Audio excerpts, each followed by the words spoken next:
अल्लाह रब्बुल इज़्ज़त का बेइंतहा शुक्र एहसान है और फ़ज़्ल करम है कि अल्लाह ताला ने हमें एक बार फिर रमज़ानुल मुबारक का महीना आता फ़रमाया और ये महीना बहुत जल्द आने वाला है। ये हमारे लिए बहुत ही खुशी का मकाम है। मुसलमानों के लिए बहुत खुशी का मकाम है कि मुसलमान रमज़ान के महीने को पाने वाले हैं।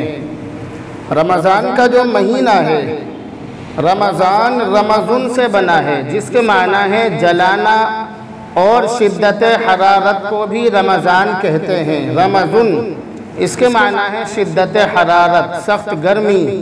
सख्त गर्मी में किसी को जलाना और जलाने के बाद उसको कामयाब बनाना, इसको रमज़ुन कहते हैं। तो रमज़ान का जो महीना है शिद्दत हरारत का है, और रमज़ान का जो महीना है वो मेहनत और कोशिश का महीना है।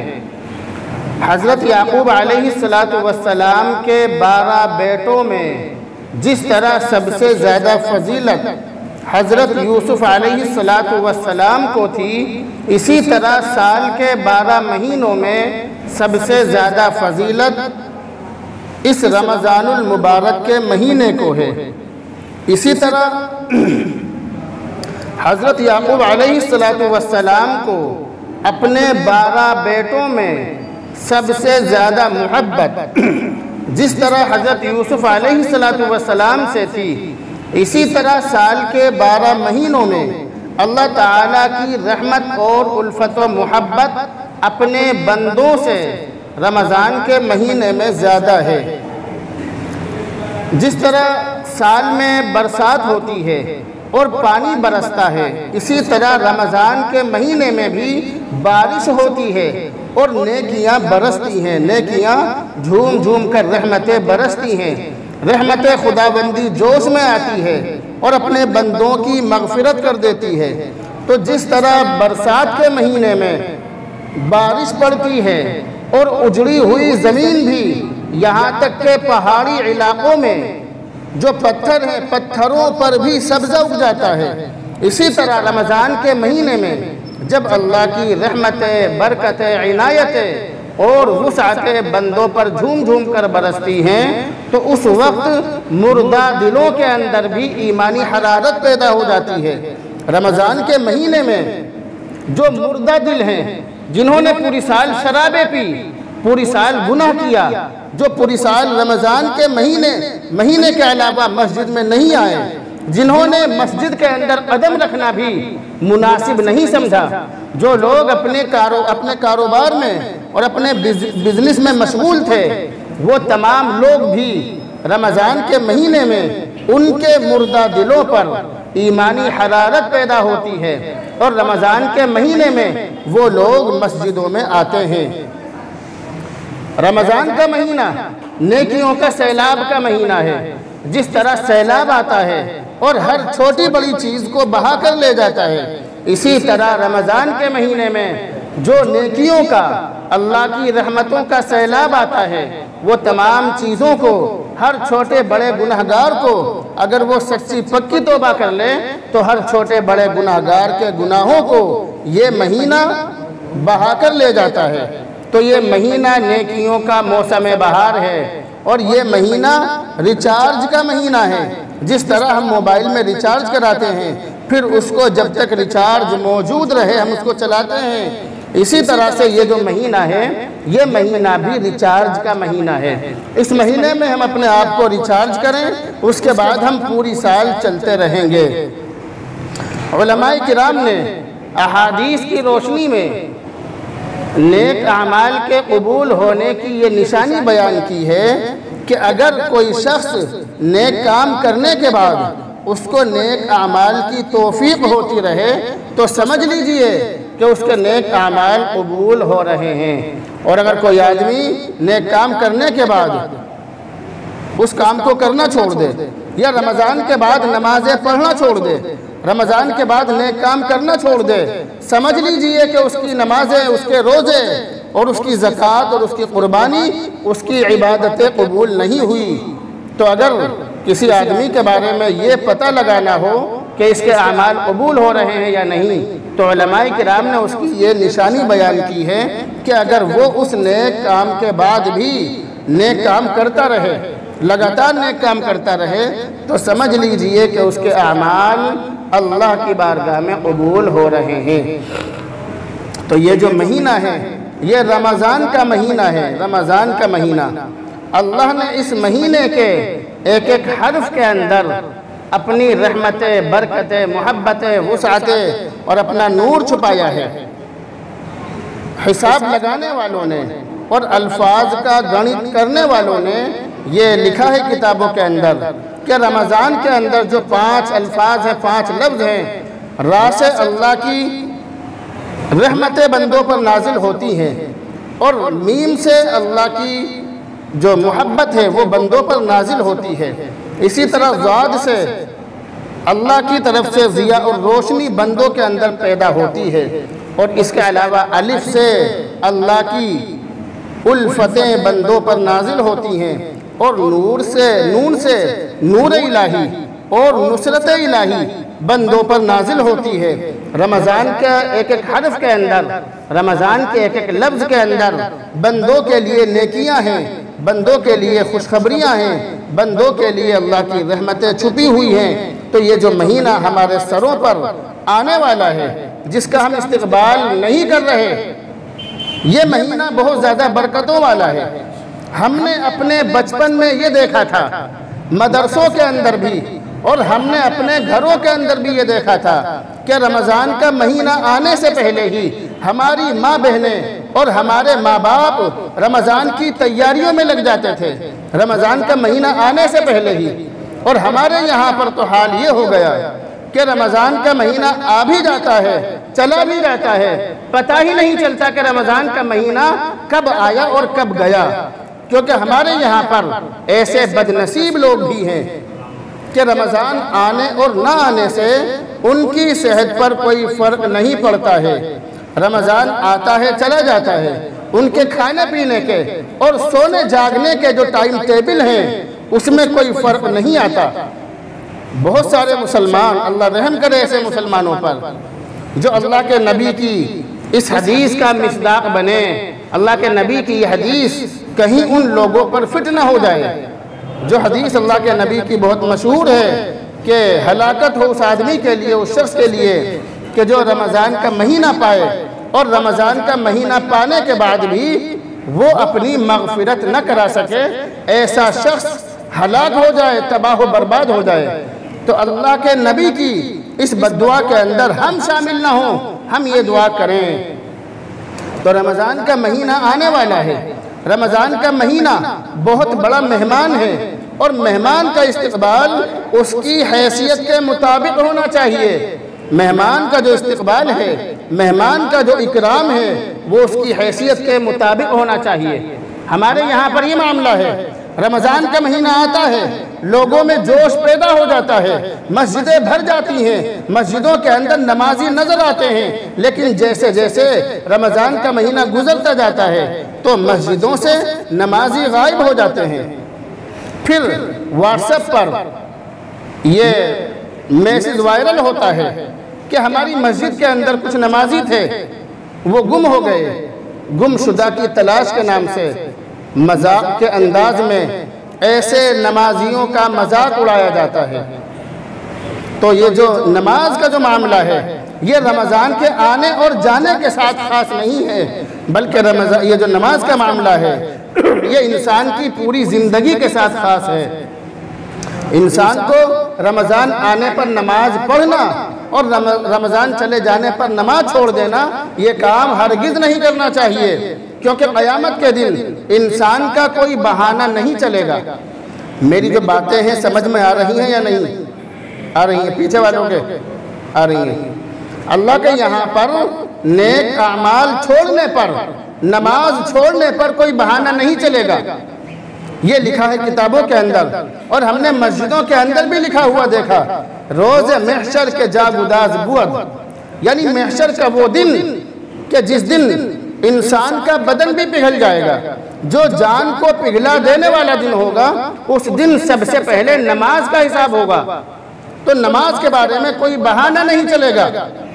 अगर कोई शख्स इस दुनिया के अंदर ऊंचे मनसब वाला है, ऊंचे ओहदे वाला है, ऊंचे पद पर बैठा हुआ है, अगर कोई बादशाह है या कोई किसी इलाके का जिम्मेदार है या कोई हाकिम है या वो किसी भी ऊंचे पद पर अगर बैठा हुआ है और क़यामत के दिन वो अल्लाह के सामने ये कहने लगे कि ए खुदा, मैं नमाज तो पढ़ना चाहता था मगर मेरे ऊपर आवाम की और कौम की ये जिम्मेदारी थी, मैं बादशाह था या मैं फला इलाके का जिम्मेदार था या मेरे पास फला ओहदा था, मैं लोगों की खिदमत में लगा हुआ था, इसलिए मैं नमाज नहीं पढ़ सका। तो इरशाद होगा कि तू झूठ बोलता है। फिर इरशाद होगा कि बुलाओ मेरे बंदे हजरत सुलेमान को और हजरत दाऊद अलैहिस्सलाम को, उनको बुलाया जाएगा। अल्लाह की तरफ से कहा जाएगा कि मैंने इन दोनों को बादशाहत दी थी मगर इन दोनों ने बादशाहत होने के बावजूद नमाज पढ़ी थी। अगर बादशाहत नमाज में रुकावट होती तो ये दोनों नमाज न पढ़ते, मगर इन दोनों ने बादशाह होने के बावजूद नमाज पढ़ी है। हज़रत सुलेमान अलैहिस्सलाम की जो बादशाहत है, चरिंद परिंद हवा जिन्नात इंसान तमाम चीज़ों पर आपकी बादशाहत थी, मगर आपने नमाज पढ़ी है।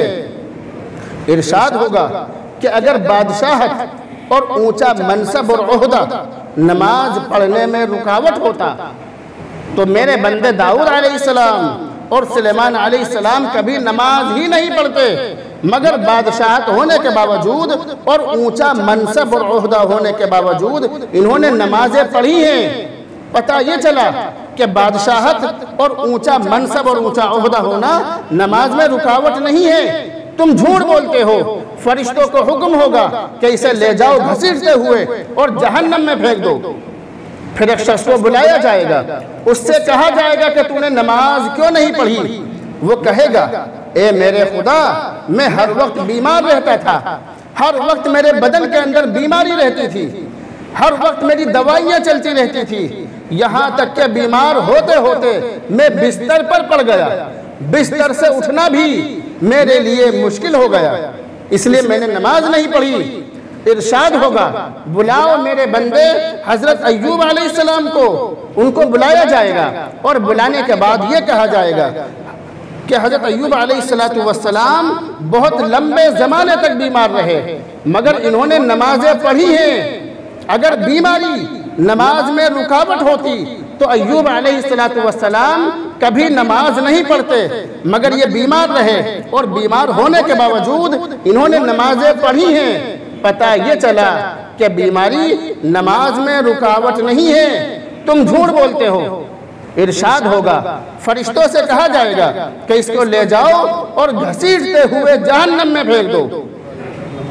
फिर इरशाद होगा, एक आदमी को बुलाया जाएगा, उसके पास बहुत सारी औलाद होगी, औलाद में औलाद के लिए कमाने के चक्कर में और औलाद के ज़्यादा होने की वजह से जिस आदमी ने नमाज नहीं पढ़ी होगी उसको बुलाया जाएगा और बुलाने के बाद ये कहा जाएगा कि ए मेरे बंदे, तूने नमाज क्यों नहीं पढ़ी?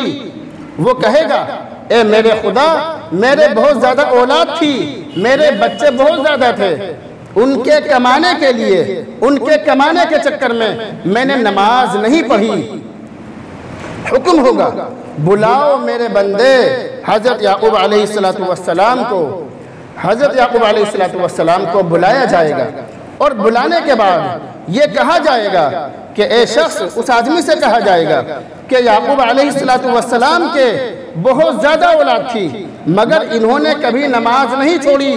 याकूब अलैहिस्सलाम ज़्यादा औलाद वाले नबी हैं मगर फिर भी इन्होंने नमाज नहीं छोड़ी। अगर ज़्यादा औलाद होने की वजह से नमाज छोड़ी जा सकती थी या छोड़ी जा सकती हो, या ज़्यादा औलाद और कारोबार की वजह से कोई शख्स अगर नमाज छोड़ता तो याकूब अलैहिस्सलाम ज़रूर नमाज छोड़ते, मगर इन्होंने नमाज नहीं छोड़ी। इरशाद होगा कि तू झूठ बोलता है। फरिश्तों से कहा जाएगा कि इसे घसीटते हुए ले जाओ, इसे घसीटते हुए ले जाओ और ले जाकर जहन्नम में फेंक दो। बतलाना ये चाहता हूँ कि अल्लाह के यहाँ पर कोई बहाना नहीं चलेगा। अगर किसी बीवी का शोहर जालिम है, वो उसको नमाज नहीं पढ़ने देता, वो उसको नेक काम नहीं करने देता, अगर किसी औरत का शोहर इतना जालिम है कि रोजे नहीं रखने देता, अच्छे काम नहीं करने देता, तो क़यामत के दिन जब उसको बुलाया जाएगा, उस औरत से कहा जाएगा कि तूने नमाज क्यों नहीं पढ़ी?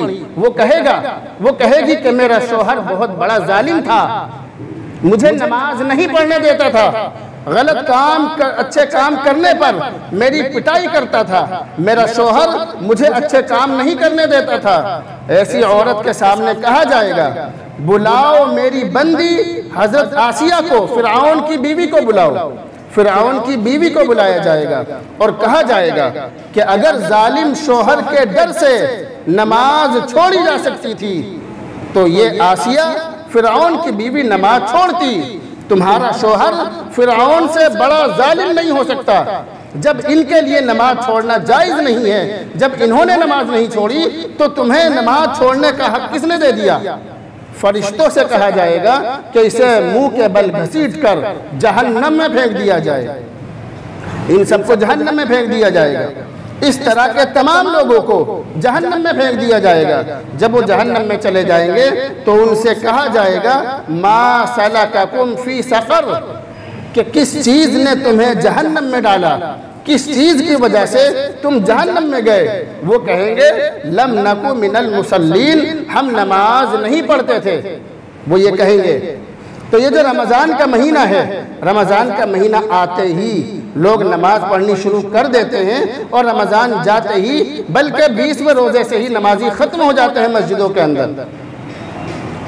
ये मुसलमानों के लिए और हमारे लिए लम्हा फ़िक्रिया है, सोचने का मकाम है कि रमज़ान का महीना आते ही नमाजी हाजिर और रमज़ान का महीना जाते ही गायब हो जाते हैं। बल्कि मस्जिदों के अंदर तो यहाँ तक होता है कि एतकाफ़ में बिठाने के लिए लोगों को तलाश करना पड़ता है, पैसे दे दे कर लोगों को बिठाया जाता है। यहाँ तक भी खबरें हैं कि अल्लाह के वास्ते तुम्हारे पूरे 10 दिन का खर्चा हम देंगे, अल्लाह के वास्ते हमारी मस्जिद में एतकाफ़ में बैठ जाओ।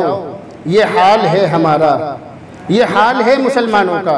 नेक आमाल करने की तौफीक नसीब नहीं होती और बात करते हैं हज़रत उमर फारूक रज़ी अल्लाह ताला अन्हु जैसा हाकिम लाने की, बात करते हैं बड़ी बड़ी, और करतूत शैतान से भी बदतर है मुसलमानों के। यानी शैतान भी शर्माता है मुसलमान को देखकर और ये कहता है कि मुझे बहकाने की ज़रूरत नहीं है, मेरे चेले चपाटे मुसलमानों के अंदर मौजूद हैं जो आपस में एक दूसरे को खूब बहका रहे हैं। तो मुसलमान यहाँ तक गिर चुका है। हम अपनी मजलिसों में बैठकर इस तरह की बातें करते हैं कि मुसलमान गिर चुका, मुसलमान ये हो गया वो हो गया, मगर खुद कोई कोशिश नहीं करते। मैंने बेनमाजियों को, दाढ़ी कटवाने वालों को, टखनों से नीचे पायजामा पहनने वालों को और लोगों के साथ गलत मामला करने वालों को, लोगों की ज़मीनें दबाने वालों को ये कहते हुए सुना कि मुसलमान गिर चुका है, मुसलमान गिर चुका है। यानी अपने गिरेबान में झांकने की ज़रूरत नहीं है, बस दूसरों पर इल्ज़ाम लगाते रहो कि मुसलमान गिर चुका। अपने बारे में सोचो कि तुम खुद कितने गिर गए।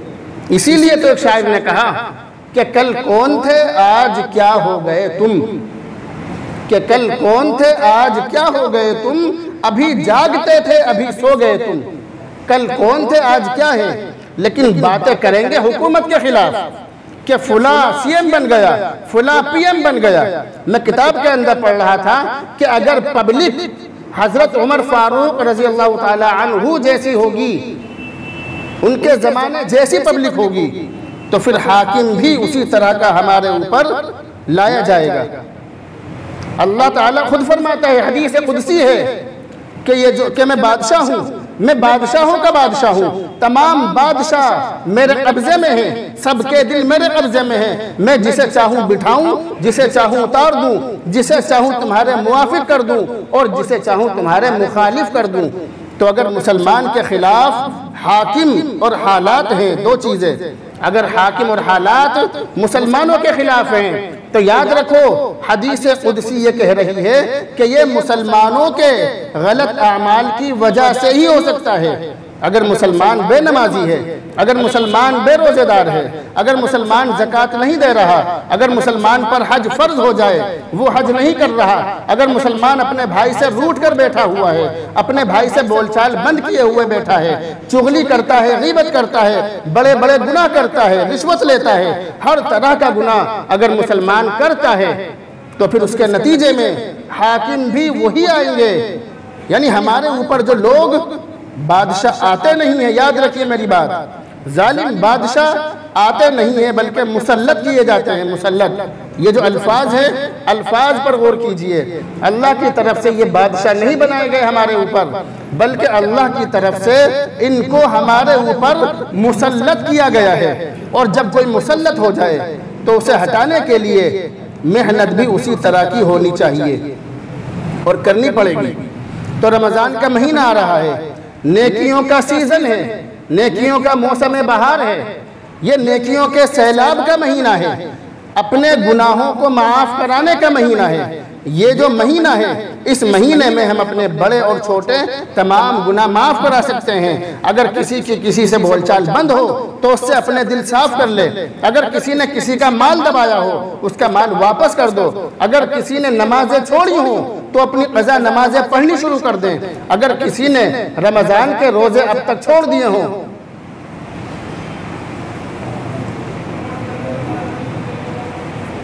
तो वो रमज़ान के रोज़े रखने की कोशिश करें। हज़रत मौलाना मुमताज़ साहब ऊपर जा रहे हैं, यहाँ तशरीफ़ ले आए जुमा पढ़ाने के लिए। तो अगर किसी ने किसी का कुछ भी हक दबाया है या किसी का किसी पर कुछ भी चीज़ है, कुछ भी हक है, रमज़ान का महीना आने वाला है, उसके आने से पहले पहले अपने गुनाह माफ़ करा लो। अल्लाह के वास्ते मेरा काम समझाने का है, अमल करना या न करना यह आपकी मर्जी है। कुरान करीम के अंदर साफ तौर से लिखा है, सूरह गाशिया के अंदर, लस्ता अलैहिम बिमुसैतिर, ए नबी हमने तुम्हें दरोगा बनाकर नहीं भेजा। हमारा काम, मैं अपनी बात बता रहा हूँ, उलमा की बात कर रहा हूँ कि उलमा का काम आपसे अमल करवाना नहीं है, बल्कि उलमा का काम है आप तक बात पहुँचाना।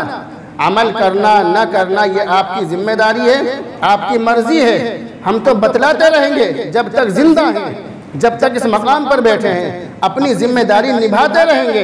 हर बात आप लोगों के सामने बताते रहेंगे, आपकी गलतियां आपके मुंह पर बताते रहेंगे। आपके अंदर जो बुराई है या मेरे अंदर जो बुराई है उन्हें उजागर करता रहूँगा जब तक जिंदा हूँ या जब तक इस मकाम पर कायम हूँ। सच्ची बात, हक बात, सही बात आप लोगों तक पहुंचाता रहूँगा। अगर आप मान लेंगे, अल्लाह के वास्ते मान लेंगे, आपका भी फ़ायदा है, मेरा भी फ़ायदा है। नहीं मानेंगे तो फिर वही होगा जो कुरान करीम के अंदर लिखा है कि जब जहन्नमियों से पूछा जाएगा मा सलककुम फी सक़र, कि जहन्नम में क्यों गए, किस वजह से जहन्नम में गए, तो कहा जाएगा लम नकु मिनल मुसल्लीन व लम नकु नुतइमुल मिस्कीन व कुन्ना नखूज़ु मअल ख़ाइज़ीन व कुन्ना नुकज़्ज़िबु बियौमिद्दीन हत्ता अतानल यक़ीन। जहन्नम में जाने की तमाम वजूहात और तमाम चीज़ें इन आयतों के अंदर अल्लाह ताला ने बयान फरमा दी हैं। बातें मुझे बहुत सारी बतलानी थी मगर वक्त हो चुका है। अल्लाह रब्बुल इज़्ज़त से दुआ करें, अल्लाह रब्बुल इज़्ज़त अमल की तौफ़ीक़ नसीब फरमाए।